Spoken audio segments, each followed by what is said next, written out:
Tendría un placer infinito, empezó a decir Swann, pero el doctor le interrumpió con aire de guasa, porque había oído decir que, en la conversación, el énfasis y la solemnidad de formas estaban anticuados, y en cuanto oía una palabra grave dicha en serio, como ese infinito, juzgaba que el que la había dicho pecaba de pedantería, y si además esa palabra daba la casualidad que figuraba en lo que él llamaba un lugar común, por corriente que fuera la palabra, el doctor suponía que la frase iniciada era ridícula y la remataba irónicamente con el lugar común aquel, cual si lanzara sobre su interlocutor la acusación de haber querido colocarlo en la conversación, cuando, en realidad, no había nada de eso.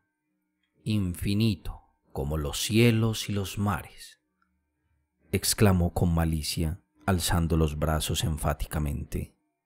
El señor Verdugo no pudo contener la risa. ¿Qué pasa ahí que se están riendo todos esos señores? Parece que en ese rincón no se cría la melancolía, exclamó la señora de Verdugo.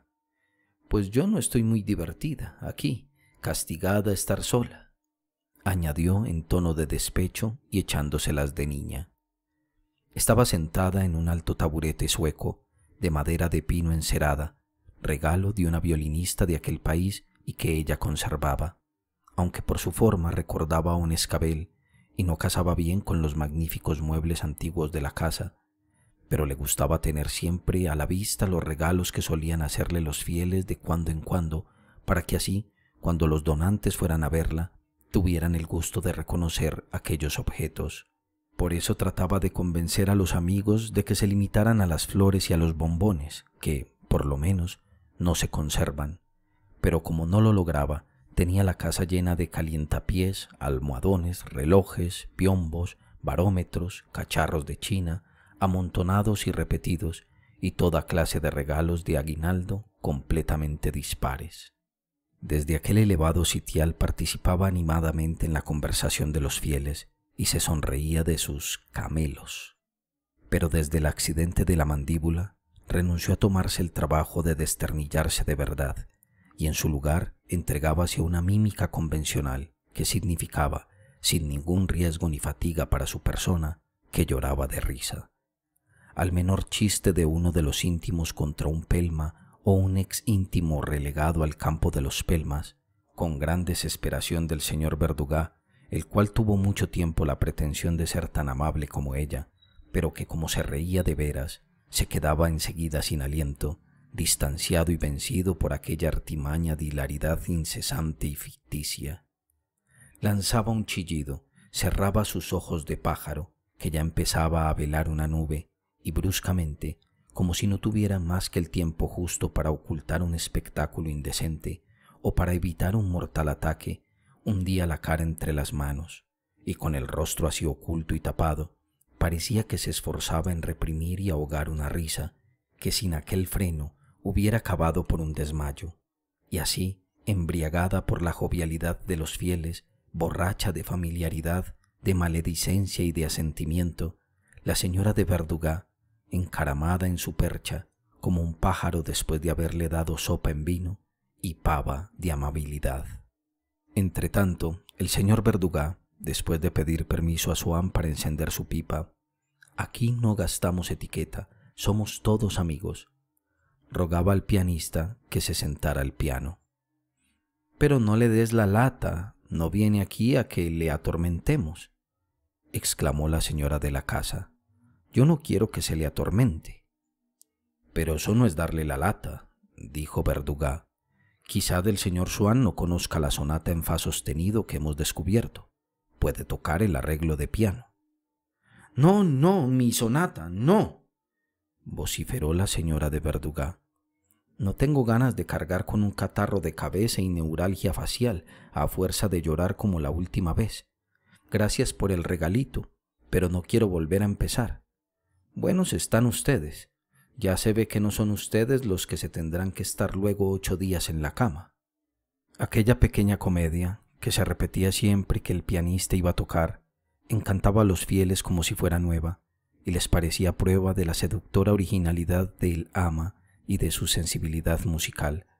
Los que estaban a su lado hacían señas a los que más lejos fumaban o jugaban a las cartas de que se acercaran, de que ocurría algo, y les decían, como se dice en el Reichstag en los momentos interesantes, «Oiga, oiga». Y al día siguiente se daba el pésame a los que no pudieron presenciarlo, diciéndoles que la escena fue más divertida aún que de costumbre.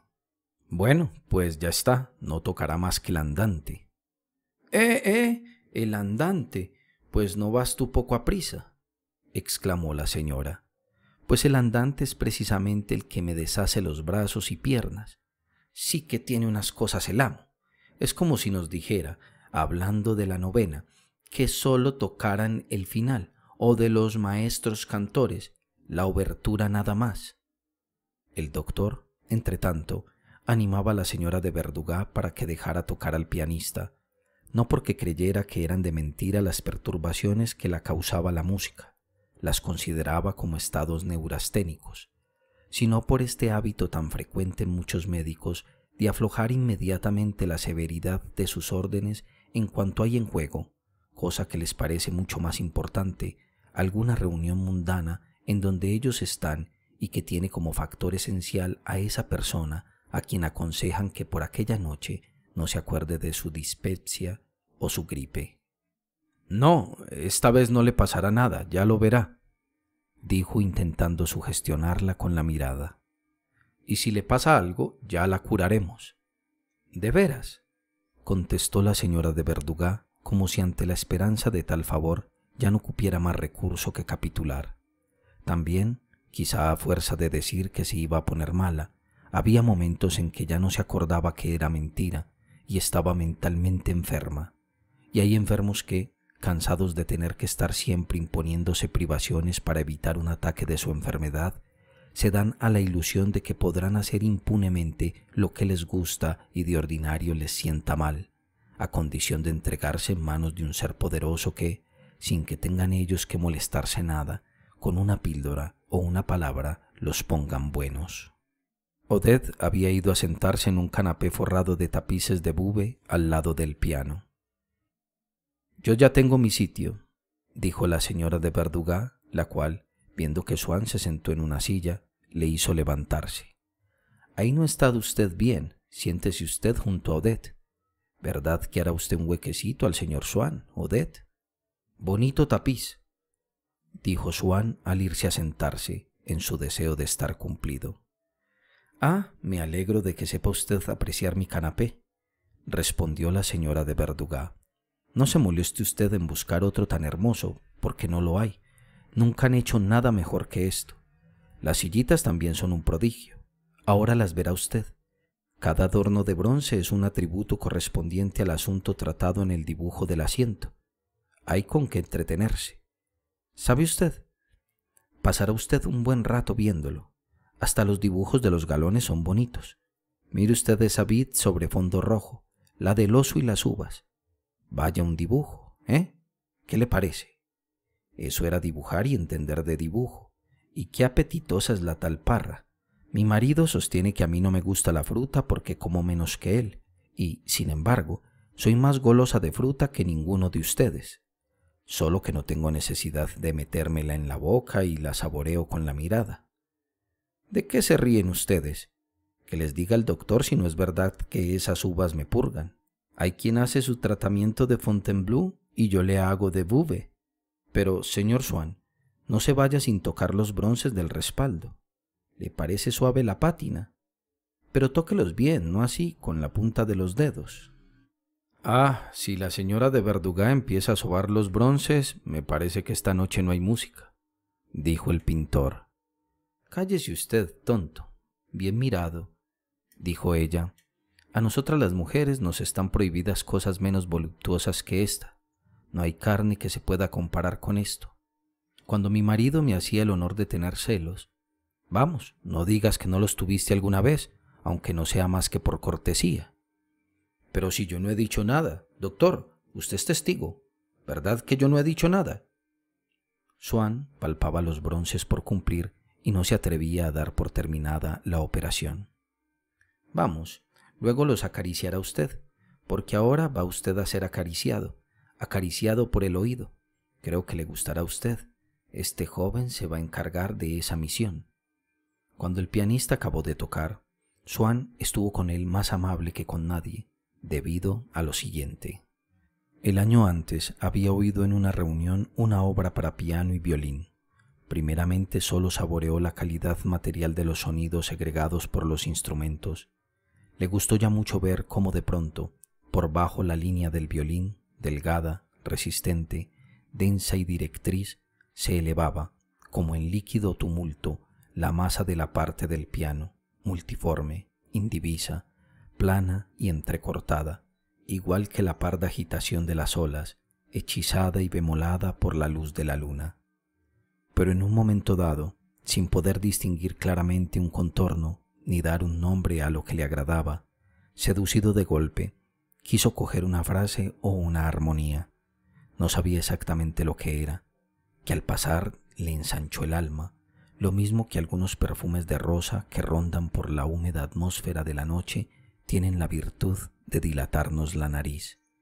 Quizás por no saber música le fue posible sentir una impresión tan confusa, una impresión de esas que acaso son las únicas puramente musicales, concentradas, absolutamente originales e irreductibles a otro orden cualquiera de impresiones. Y una de estas impresiones del instante es, por decirlo así, cine materia. Indudablemente, las notas que estamos oyendo en ese momento aspiran ya, según su altura y cantidad, a cubrir, delante de nuestra mirada, superficies de dimensiones variadas, a trazar arabescos y darnos sensaciones de amplitud, de tenuidad, de estabilidad y de capricho. Pero las notas se desvanecen antes de que esas sensaciones estén lo bastante formadas en nuestra alma para librarnos de que nos sumerjan las nuevas sensaciones que ya están provocando las notas siguientes o simultáneas. Y esa impresión seguiría envolviendo con su liquidez y su esfumado los motivos que de cuando en cuando surgen, apenas discernibles, para hundirse enseguida y desaparecer, tan solo percibidos por el placer particular que nos dan, imposibles de describir, de recordar, de nombrar, inefables, si no fuera porque la memoria, como un obrero que se esfuerza en asentar duraderos cimientos en medio de las olas, fabrica para nosotros facsímiles de esas frases fugitivas y nos permite que las comparemos con las siguientes y notemos sus diferencias. Y así, apenas expiró la deliciosa sensación de Swann, su memoria le ofreció, acto continuo, una transcripción sumaria y provisional de la frase, pero en la que tuvo los ojos clavados mientras que seguía desarrollándose la música, de tal modo que cuando aquella impresión retornó ya no era inaprehensible, se representaba su extensión, los grupos simétricos, su grafía y su valor expresivo, y lo que tenía ante los ojos no era ya música pura, era dibujo, arquitectura, pensamiento, todo lo que hace posible que nos acordemos de la música. Aquella vez distinguió claramente una frase que se elevó unos momentos por encima de las ondas sonoras, y enseguida la frase esa le brindó voluptuosidades especiales que nunca se le ocurrieron antes de haberla oído, que sólo ella podía inspirarle, y sintió hacia ella un amor nuevo. Con su lento ritmo le encaminaba, ora por un lado, ora por otro, hacia una felicidad noble, ininteligible y concreta. Y de repente, al llegar a cierto punto, cuando él se disponía a seguirla, hubo un momento de pausa y bruscamente cambió de rumbo y, como un movimiento nuevo, más rápido, menudo, melancólico, incesante y suave, le arrastró con ella hacia desconocidas perspectivas. Luego desapareció.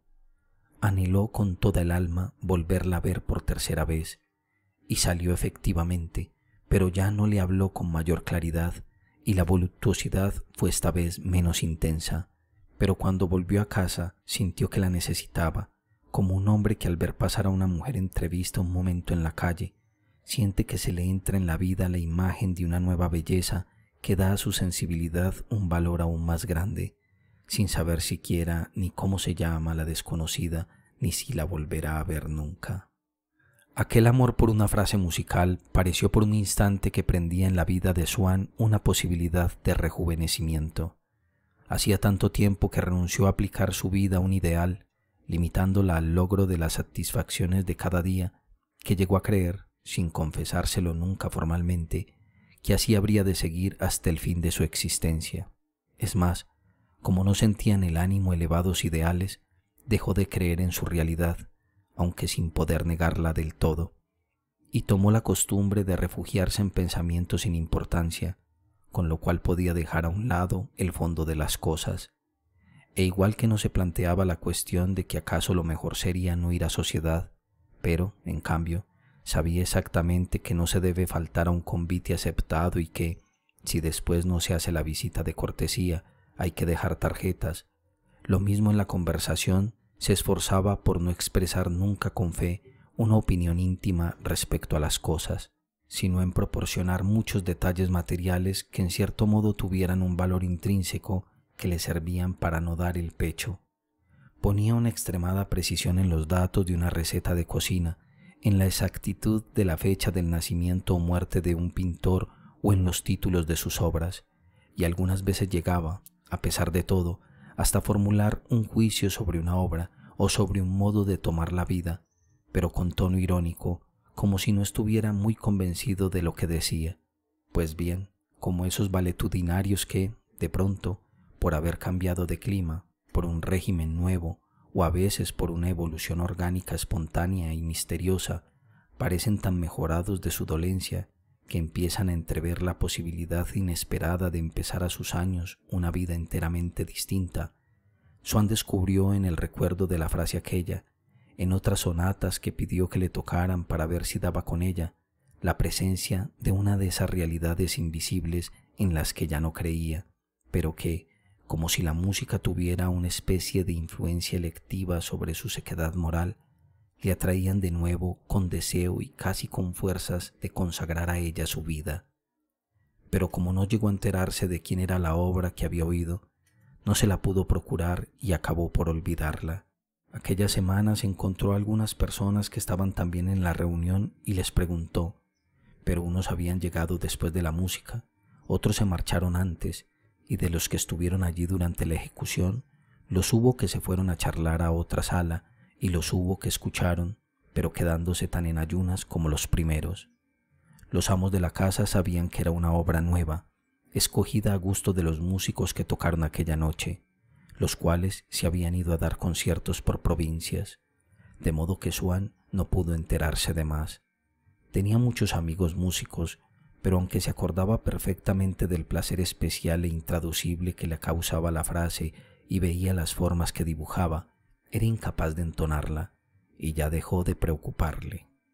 Pues bien, apenas hacía unos minutos que el joven pianista de los Verduga empezó a tocar, cuando, de pronto, tras una nota alta largamente sostenida durante 2 compases, reconoció, vio acercarse, escapando de detrás de aquella sonoridad prolongada y tendida como una cortina sonora para ocultar el misterio de su incubación, toda secreta, susurrante y fragmentada, la frase aérea y perfumada que le enamoraba. Tan especial era, tan individual e insustituible su encanto, que para Swann aquello fue como si se hubiera encontrado en una casa amiga con una persona que admiró en la calle y que ya no tenía esperanza de volver a ver. Por fin se marchó, diligente, guiadora, entre las ramificaciones de la fragancia, y dejó en el rostro de Swann el reflejo de su sonrisa. Pero ahora ya podía preguntar el nombre de su desconocida. Le dijeron que era el andante de la sonata para piano y violín de Van Taye. Le había echado mano, podría llevársela a casa cuando quisiera probar a descifrar su lenguaje y su misterio.